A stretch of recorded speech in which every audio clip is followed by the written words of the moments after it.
ఎండకు తిరిగినప్పుడు చర్మం ఎర్రగా కందిపోవడం, చివరకు నల్లగా కమిలిపోవడం మనలో చాలా మందికి అనుభవమే. కానీ ఎండకు తిరిగినా తిరగకపోయినా చర్మం అంతా ఎర్రగా కందిపోతూ, వాపులు వస్తూ, దురదలు మంటలతో బాధ పెడుతుంటే అది ఖచ్చితంగా సమస్యే. ఈ రకమైన బాధల్ని డాక్టర్లు ఎటోపిక్ ఎగ్జిమా అని పిలుస్తారు. పిల్లల్లోనూ పెద్దల్లోనూ ఇది తరచుగా కనిపిస్తుంటుంది.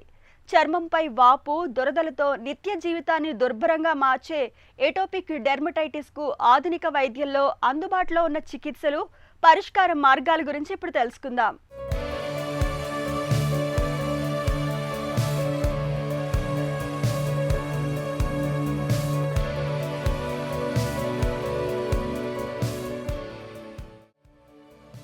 ఎగ్జిమా లేదా డెర్మటైటిస్ అంటే చర్మానికి వచ్చే వాపు అని అర్థం. తాత్కాలికంగా అప్పటికప్పుడు చర్మానికి వచ్చే వాపును, దురదను డెర్మటైటిస్ అని, చాలా కాలంగా చర్మాన్ని వేధించే వాపు, దురదల్ని ఎగ్జిమా అని పిలుస్తారు. ఎగ్జిమాలో చర్మం ఎరుపుదనంతో కమిలినట్లు కనిపించడం, కొద్దిగా పొరలుగా తయారవడం, వాపు ఉండటం, నీటి బుగ్గలు కనిపించడం, వ్యాధి సోకిన ప్రాంతం స్రావయుక్తంగా ఉండటం వంటి లక్షణాలు కనిపిస్తాయి. దురద ప్రధాన లక్షణం. ఎగ్జిమా వ్యాధి బయటపడేటప్పుడు మొదట చర్మం ఎరుపు రంగులో కములుతుంది. తర్వాత వాపుతో కూడిన పొక్కులు లేస్తాయి. ఇవి క్రమంగా నీటి బుగ్గల ఆకృతిని సంతరించుకుంటాయి. తర్వాత రసికారడం ప్రారంభమవుతుంది. కొంతకాలం తర్వాత అస్పష్టమైన పొలుసులు తయారవుతాయి. ఈ సమయంలో సరైన చికిత్స తీసుకుంటే చర్మం తిరిగి మామూలుగా తయారవుతుంది. మచ్చలు కూడా పడవు. ఒకవేళ చికిత్స తీసుకోనట్లయితే చర్మపు ఉపరితలం ఎగుడు దిగుడుగా తయారై వ్యాధి మొదటికొస్తుంది. ఈ విధంగా దీర్ఘకాలిక వ్యాధిగా మారుతుంటుంది. ఈ ఎటోపిక్ ఎగ్జిమా అంటే జన్యుపరంగా వచ్చే డ్రై స్కిన్ అని అర్థం. పెద్దవాళ్లల్లో తాతగారికి కానీ, ఫాదర్కి కానీ, మేనమామకి కానీ ఈ ఎటోపిక్ ఎగ్జిమా అంటే ఆస్తమా కానీ, ఫుడ్ ఎలర్జీ కానీ, డస్ట్ ఎలర్జీ కానీ ఉంటే వాళ్ళ పిల్లల్లో ఈ ఎటోపిక్ ఎగ్జిమా వచ్చే అవకాశాలు ఉంటాయి. మనం చిన్నపిల్లల్లో చూసుకుంటే 2 నెలల నుంచి స్టార్ట్ అవుతాయి ఇవి. ఫస్ట్ బుగ్గల పైన, ఛాతి పైన, డైపర్ ఏరియా కాకుండా చేతులపైన ఈ ర్యాష్ వస్తుంటుంది. అదే టీనేజర్స్లో వస్తే మోకాళ్ళు, మోచేతులు, ఫేస్ పైన, నెక్ పైన ఈ ర్యాష్ కనబడుతుంటుంది. ఇంకా అడల్ట్స్లో అనుకుంటే మొత్తం స్కిన్ అంతా డ్రై స్కిన్ ఉండే ప్యాచ్ లాగా, థిక్ బ్లాక్ కలర్ ప్యాచెస్ లాగా స్క్రాచెస్ గోకుతూ ఉంటారు. ఈ ఎటోపిక్ ఎగ్జిమా వచ్చిన పిల్లలు విపరీతంగా గోకడం వల్ల ఆ దురదలే వచ్చి స్కిన్ అంతా డ్యామేజ్ అయ్యి క్రాక్స్ వచ్చి స్కిన్ థిక్ అయిపోతూ ఉంటుంది. అదే పెద్ద పిల్లల్లో స్క్రాచ్ చేస్తూ ఉంటారు. దాంతో ఏమవుతాయి, ఎక్స్కోరేషన్ మార్క్స్ అంటే ఆ స్క్రాచ్ చేసిన మార్క్స్ స్కిన్ డ్రై అయిపోయి పొట్టు రాలటం, స్కిన్ థిక్ అవడం స్టార్ట్ అవుతుంటుంది. పెద్దవాళ్ళకి వచ్చేసరికి ఈ ఎగ్జిమాలు మనం కరెక్ట్ ట్రీట్మెంట్ తీసుకుపోతే అది మళ్ళీ అడల్ట్స్లోకి వెళ్ళిపోతుంటుంది. వాళ్ళల్లో హ్యాండ్ ఎగ్జిమా అంటే ఎక్కువగా హ్యాండ్స్ వాష్ చేసినా కానీ, లేదా కొన్ని వెజిటబుల్స్ టచ్ చేసినా కానీ, కొన్ని డిటర్జెంట్ టచ్ చేసినా కానీ స్కిన్ త్వరగా డ్రై అయిపోయి పొట్టు రావటం, దురద రావడం స్టార్ట్ అవుతుంటుంది. అదే అడల్ట్స్లో మనకి చెవు దగ్గర పొట్టు రావటం, కన్నురెప్పల దగ్గర పొట్టు రావటం, మౌత్ చుట్టూ పొట్టు రావటం, ఇవి డ్రై స్కేలింగ్ ఉండి తలలో కొంచెం హెయిట్ అయి తగిలినా కానీ అలర్జీలు రావటం.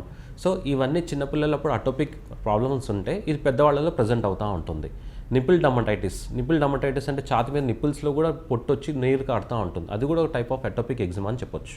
ఈ ఎటోపిక్ ఎగ్జిమా పిల్లల్లో వైట్ ప్యాచెస్ కూడా కనబడుతుంటాయి బుగ్గల పైన. దాన్ని పిటరసిస్ ఆల్బా అంటాం. ఎలా నివారించుకోవాలనుకుంటే ఫస్ట్ అలర్జీని దూరంగా ఉండాలి, సెకండ్ మంచి మాయిశ్చర్స్ వాడుకోవాలి, థర్డ్ కరెక్ట్ ట్రీట్మెంట్ తీసుకోవాలి. డెర్మటైటిస్ లేదా ఎగ్జిమా రావడానికి ఎలర్జీలను ఒక ప్రధాన కారణంగా చెబుతారు డాక్టర్లు. చర్మానికి సున్నితత్వం ఎక్కువగా ఉండడంతో పాటు తరచూ ఎలర్జీ ప్రేరేపకాలకు గురవుతున్న వాళ్లకి ఎగ్జిమా బాధలు ఎక్కువగా ఉంటాయి. ఎండపొడ గిట్టని వాళ్లకి ముఖం, మెడ, చేతి భాగాల్లో చర్మం తరచూ కందిపోవడం, దురద పెట్టడం ఎగ్జిమా లక్షణాలుగా కనిపిస్తుంటాయి. కొన్ని రకాల మందులు, ఉదాహరణకు రక్తపోటును అదుపులో ఉంచడానికి వాడే టెర్రామైసిన్ వంటి మందులు కొంతమందికి పడవు. ఇలాంటప్పుడు కూడా చర్మంపై వాపులు, దురదలు వచ్చే అవకాశం ఉంది. అలాగే పౌడర్లు, క్రీములు, లిప్స్టిక్లు, హెయిర్ డైలు, బొట్టు బిళ్లలు, స్ప్రేలు, సెంట్ల వంటి సౌందర్య సాధనాలు పడనప్పుడు కూడా చర్మానికి చిక్కులు పెరిగే అవకాశం ఉంది. మెడలో ధరించే నగలు, ఆభరణాలు పడనప్పుడు కూడా మెడ ప్రాంతంలో ఎగ్జిమా కనిపించే అవకాశం ఉంది. అలాగే కొన్ని రకాల గడ్డి జాతి మొక్కలు, ఆవాలు వంటివి కూడా ఎగ్జిమాను ప్రేరేపించే అవకాశం ఉంది. ఈ అలర్జన్స్లో చాలా వరకు కామన్ అలర్జన్స్ ఎలా ఉంటాయి, ఈ స్కిన్ పైన ప్రొటెక్షన్ లేకపోవడం వల్ల సిల్క్, నైలాన్, ఊల్ క్లోత్స్ పడవు వీళ్ళకి. అవి టచ్ చేస్తూనే స్కిన్ ఇరిటేట్ అయిపోయి విపరీతమైన దురదలు వచ్చేస్తుంటాయి. అలానే చిన్నప్పుడే మనము ఎక్కువగా డస్ట్ పొల్యూషన్ ఎక్స్పోజ్ అయిన పిల్లలతో కంపేర్ చేసుకుంటే అసలు ఎక్స్పోజ్ కాని పిల్లలు అంటే ఈ పల్లెటూరులో చూసుకుంటే ఈ ప్రాబ్లమ్స్ చాలా తక్కువ. అంటే చిన్నప్పుడే మనకు సాధ్యమైనంత వరకు ఈ అలర్జెన్స్ ఎక్స్పోజ్ చేయడం వల్ల స్కిన్ దానికి అదే ఇమ్యూనిటీ సృష్టించుకొని పెద్ద అయ్యే కొంది ఈ ప్రాబ్లమ్స్ రాకుండా ఉంటాయి.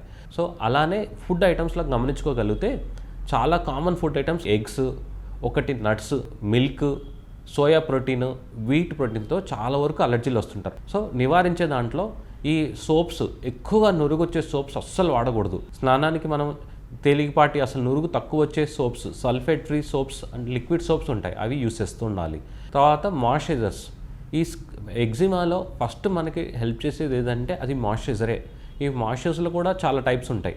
వీటిల్లో మీరు ఏ మాయిశ్చరైజర్ చూస్ చేసుకున్నా అది కలర్ ఉండకూడదు, స్మెల్ ఉండకూడదు, తర్వాత ప్రిజర్వేటివ్స్ ఉండకూడదు, ప్లస్ దాంట్లో ఫ్యాటీ యాసిడ్స్, ఎమోలియంట్స్ ఉన్న మాయిశ్చరైజర్సే మీరు ప్రిఫర్ చేయాలి. ఈ మాయిశ్చరైజర్స్ స్నానం చేసి రాగానే తుడిచి తడి మీద అప్లై చేయగలిగితే, రోజుకు మినిమం 2 సార్లు అప్లై చేయగలిగితే ఈ ఎగ్జిమా బారి నుంచి మనం తప్పించుకోవచ్చు. ఎగ్జిమా ఒక పట్టాన తగ్గకుండా తీవ్రమైన దురదతో వేధిస్తుంది. గోకటం మొదలు పెడితే చెయ్యి తీయాలని అనిపించదు. గోకటం వల్ల చర్మం గీసుకుపోతుంది. దీంతో చర్మం గరుకుగా అవుతుంది, చెక్కు కట్టినట్టుగా కనిపిస్తుంది. ఇలాంటి పరిస్థితుల్లో చర్మం మరింత దెబ్బతినకుండా, ఇన్ఫెక్షన్లు తలెత్తకుండా చూసుకోవాలి. ఇందుకు వీలైనంత వరకు చర్మాన్ని గోకకుండా ఉండేందుకు ప్రయత్నించాలి. దురద తీవ్రంగా ఉన్నప్పుడు బ్యాండేజీ గుడ్డను గోరువెచ్చటి నీటిలో ముంచి దాన్ని ఎగ్జిమా ఉన్న చోట పెట్టి నెమ్మదిగా అదమాలి.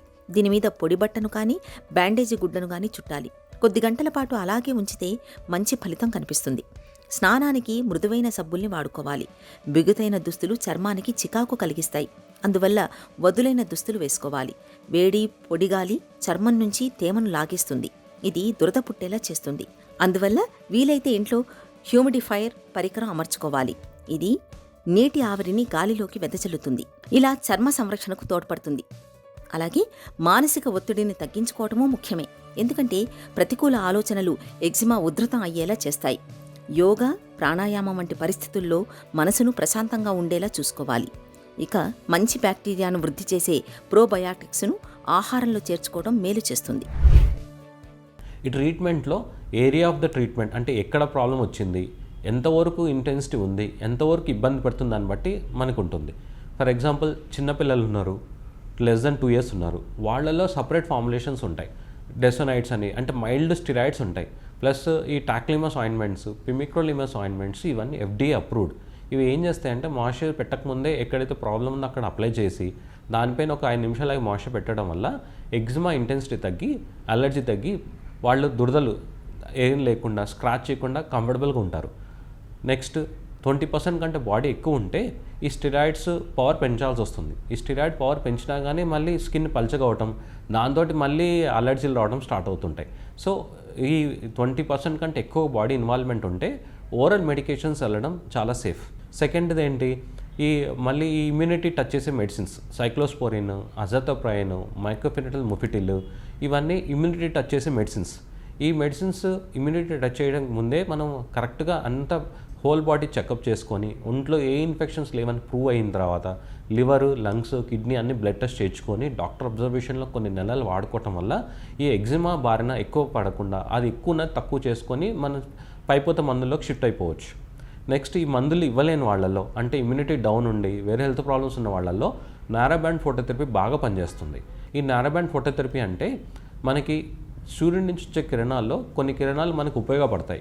ఉపయోగపడే కిరణాలని మనం ఎక్స్ట్రాక్ట్ చేసి క్లినిక్లో ఇస్తుంటాం. క్లినిక్లో పద్ధతి ప్రకారంగా మనం ఎక్స్పోజ్ చేయడం వల్ల స్కిన్లో ఉన్న ఆ టీ కెనాలు అంటే ఏదైతే సెల్స్ మనని ఎగ్జిమా సృష్టిస్తుందో అవి కంట్రోల్ అయిపోయి ఎగ్జిమా ఇంటెన్సిటీ తగ్గిపోతూ ఉంటుంది. సో ఇప్పుడు ట్రీట్మెంట్ మనం క్రీమ్స్ వాడాము తగ్గలేదు, టాబ్లెట్స్ వాడాము తగ్గలేదు, ఫోటోథెరపీ వాడాము తగ్గలేదు, అప్పుడు ఈ బయాలజిక్స్ మనం ట్రీట్మెంట్ తీసుకోవచ్చు.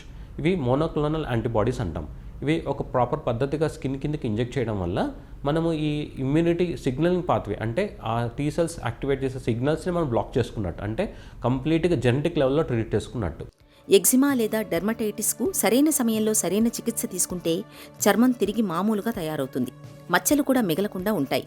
చికిత్స తీసుకోకుండా నిర్లక్ష్యం చేస్తే చర్మమంతా బిరుసుగా తయారై ఎగ్జిమా దీర్ఘకాలిక వ్యాధిగా మారుతుంది. చర్మంపై ఉన్న బాధల తీవ్రతను బట్టి యాంటీబయాటిక్స్ను, అవసరం మేరకు సిట్రజిన్ మాత్రల్ని వాడుకోవడం ద్వారా ఎగ్జిమాను పూర్తిగా నయం చేసుకోవచ్చు. ఎగ్జిమాకు చికిత్సతో పాటు జీవనశైలిలోనూ కొన్ని ప్రత్యేకమైన జాగ్రత్తలు తీసుకోవాలి. పడని వస్తువులు, ఆహార పదార్థాలకు దూరంగా ఉండాలి. చర్మంపై తగినంత తేమ ఉండేలా మాయిశ్చరైజర్లను వాడుకోవడం మేలు. చర్మంపై వాపు, దురదలు మొదలైనప్పుడు ఆలస్యం చేయకుండా వెంటనే డాక్టర్ని సంప్రదించి తగిన చికిత్స తీసుకోవాలి.